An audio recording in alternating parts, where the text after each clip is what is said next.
A herança de Beethoven, já nos últimos anos de vida e tomando de profunda depressão, foi o compositor Robert Schumann aconselhado pelo seu médico a dar passeio a pé. Destarte repetia o compositor diariamente o seu passeio preferido, e junto da estátua de Ludwig von Beethoven. De certo modo, todos os compositores que vieram após Beethoven realizaram peregrinações idênticas e, indubitavelmente, todos que ousaram compor uma sinfonia devem ter reconhecido a sua dívida para com aquele sublime arquiteto da música em Viena, que, meditando, trabalhando, lutando, modelando, polindo, revendo uma vez e mais outra, conseguiu construir um edifício tão vasto que pode bem dizer-se tem abrigado toda a música desde a sua época até os nossos dias. Quando, em 1800, a primeira sinfonia de Beethoven foi executada em público, não tinha ele ainda 30 anos. Transbordando de ambições, alegre e um tanto vaidoso, tentava conquistar a cidade de Viena com o seu virtuosismo ao piano. E embora sentisse dentro de si uma chama imensa de inspiração e de força, continuava, para não ferir os convencionalismos sociais da época, a compor alegre música de câmara e apresentar-se respeitavelmente vestido e com uma impecável camisa de renda. À sua volta, reunia-se alunos e admiradores dos melhores círculos de então. Dentro de pouco tempo, porém, começaram a revelar-se ao jovem autor sinais alarmantes de surdez. Tentou Beethoven inicialmente ocultar o que consideravam uma fraqueza, evitando por isso as reuniões sociais. Porém, aos 32 anos, tornou-se-lhe de todo impossível continuar a dissimular e retirou-se para Helligast, um pequeno subúrbio de Viena. Sempre imoderado, tanto na alegria como na tristeza, Beethoven vazou então a sua desgraça num longo documento chamado o seu testamento. Escreveu ele: era-me impossível dizer aos homens, falem mais alto, gritem, porque sou surdo. Como poderia eu admitir tal fraqueza daquele dos meus sentidos que deveria ser, principalmente, mais perfeito em mim do que nos outros, num sentido que havia possuído a mais alta perfeição? Que humilhação quando alguém ao meu lado ouvia o som de uma flauta à distância e eu não ouvia nada. Tais incidentes me levaram à beira do desespero.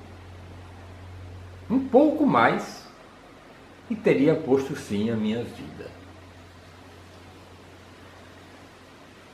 Contudo, foi precisamente nesta época que ele compôs a sua sublime segunda sinfonia. É talvez cruel dizê-lo, mas a surdez de Beethoven terá sido uma verdadeira bênção para a música. Renunciando à sua carreira como virtuoso, não ouvindo outros sons que não fossem os que criavam no seu cérebro. Afetado do mundo exterior, intensificou assim, incessantemente, seu sentido musical. Porém, à medida que se encerrava em si mesmo, tornava-se o seu comportamento exterior cada vez mais incoerente. Não permitia que alguém mexesse no seu quarto, a tal ponto que tudo se encontrava numa incrível desordem. papéis espalhados pelas cadeiras, tinta derramada sobre o piano, restos de comida que deixavam debaixo dos papéis. Era tão distraído que chegava a esquecer-se de comer. Uma vez em que se encontrava fortemente inspirado, foi a um restaurante. Sentou-se e, esquecendo-se de encomendar o que quer que fosse, esteve tão largo tempo pensativo, acabando finalmente por pedir a conta. Queixando-se constantemente de que não estava a ser devidamente apreciado e de que não tinha dinheiro suficiente para viver. A verdade é que era imensamente célebre e respeitado, e os seus proventos eram bem maiores do que pretendia fazer crer. Depois de sua morte, e foi encontrado uma considerável quantia de dinheiro que ele havia escondido numa gaveta secreta da sua secretaria. Beethoven recusava-se de tal modo a mudar de roupa que os amigos, como último recurso, se viu obrigado a entrar durante a noite no seu quarto e para lhe trocarem os fatos, já completamente gastos, por outros novos. Tinha um temperamento muito violento, sendo capaz de lançar um prato de comida com molho e tudo na cara de um criado. No verão de 1806, estando como hóspede de seu primeiro protetor, o príncipe Lichovsky, pediu-lhe este que tocasse para alguns oficiais de Napoleão que se encontravam alojados no seu castelo.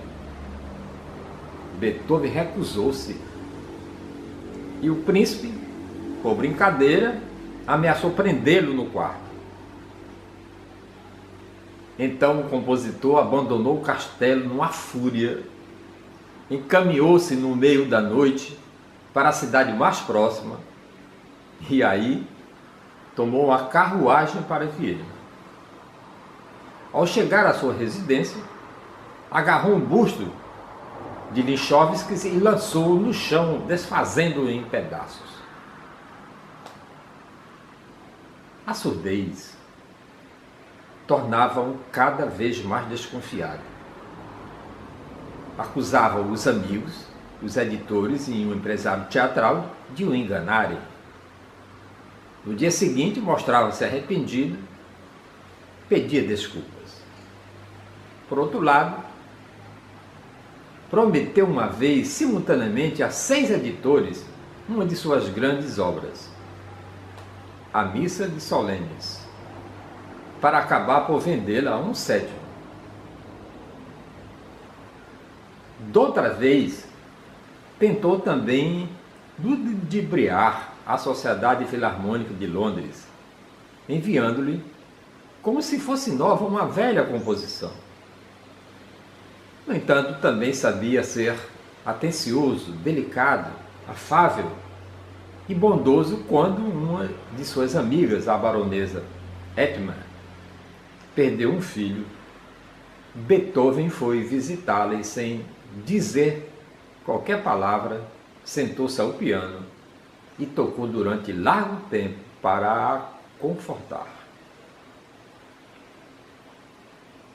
Em casa, contudo, era Beethoven um autêntico tirano, como demonstrou particularmente no caso do seu sobrinho Karl.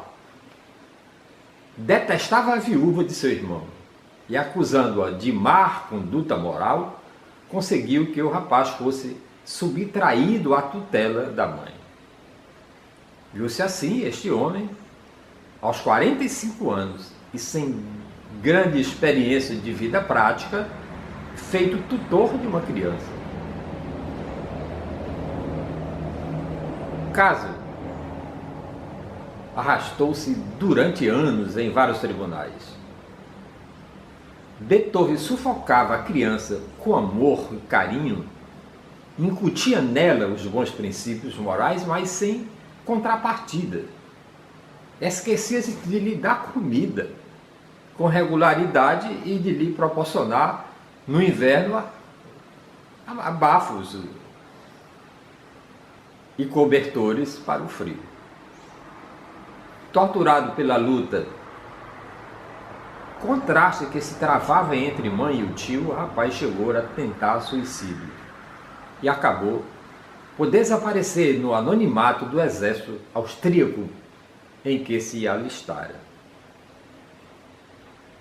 Das centenas de sinfonias existentes, nenhuma pode rivalizar em popularidade e interesse emocional com as 9 que Beethoven escreveu. Por que razão? O que será que as diferencia de todas as outras? Seria mais notável no seu sentido e harmônico? Será que a sua profundidade nos apresenta um mistério insondável que tentemos penetrar? Sim. Mas isso não é tudo. Será a sua orquestração particularmente brilhante e sensível? Não tanto. Em minha opinião, a razão primordial é esta: Beethoven tirou a música do pedestal da beleza formal, onde Haydn e Mozart o tinham deixado, e emergiu-se no sorvedouro da vida. Rompendo com os moldes clássicos, conseguiu dela muito que pretendia: expressar problemas, evocar emoções e enternecer verdadeiramente. Nas suas sinfonias, reproduzia ele, em música, as angústias e os sorrisos de todo mundo. Em suma, Beethoven tornou a música humana. Essa é a razão porque mais público reage perante uma sinfonia de Beethoven do que perante qualquer outra. Muitos compositores têm escrito belas sinfonias, mas as de Beethoven colocam-se como surpreendente, razão própria, um plano especial, formando uma parte tão valiosa da nossa herança cultural, como nas peças de Shakespeare. A comparação não é forçada. Tal como em Shakespeare, a arte de Beethoven tudo abraçou. Tal como aquele que se mostrava afável, ora furioso, tanto capaz de uma simplicidade infantil como de uma madura sabedoria. Como ele, dominava com igual habilidade a ternura e as asperezas. Como ele, mostrava um amor delicioso, tal como o dramaturgo, também Beethoven amava a natureza e acreditava na vitória da vida, apesar do seu fraco ceticismo. Embora a imagem que dele formamos seja a de um indivíduo taciturno, surdo, melancólico e solitário, ele não corresponde totalmente à realidade. Um homem que conheceu Beethoven nos seus últimos anos descreveu como uma águia olhando para o sol. Outros compararam a uma andorinha descrevendo círculos no céu azul. Um sábio mocho observando o mundo com um olhar pestanejante. Apesar dos seus improváveis estados de ânimo, das suas horríveis maneiras à mesa e do seu mau aspecto, tão selvagem que uma criança que o visitou o tomou por Robinson Crusoe. Os seus amigos permaneceram-lhe sempre fiéis e devotados. A sua última doença agravou-se, em parte por falta de cuidado, de higiene e pela ignorância total dos assuntos de medicina. Num mês ingeriu 75 frascos de remédio. Tinha a cama infestada de parasitas, razão porque o presente que mais apreciou durante a sua doença foi um pacote de pó inseticida. Porém, até o último momento de sua vida, quis sempre compor e propôs até dar forma definitiva a alguns esboços que tinha para uma 10ª sinfonia. Morreu durante um violento temporal no dia 26 de março de 1827, com a idade de 56 anos. Foi assim, a traços largos, o famoso gênio da música. Quem conseguirá explicá-lo? Acho que ninguém. No próximo episódio desta série A Sabedoria Universal, a história do homem através da biografia, o nosso personagem será a viúva de Windsor. Lembrando que nenhum grande homem vive em vão. A história da humanidade não é mais do que a biografia dos grandes homens e das grandes mulheres. Eu sou Jonas Luiz da Silva de Capuí. E rogo-lhe, peço-lhe que assine o nosso canal no YouTube. Basta clicar aqui na marca d'água, ou então recomende a um amigo. E se você chegou por acaso aqui no mecanismo de busca, você pode colocar Jardim do Éden TV, aí aparece os quase 300 vídeos que eu já gravei nesses 4 meses. Nos ajude a compor uma grande audiência para que possamos continuar neste momento diário e prazeroso,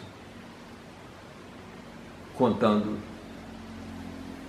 a história da humanidade. Muito obrigado. Até a próxima.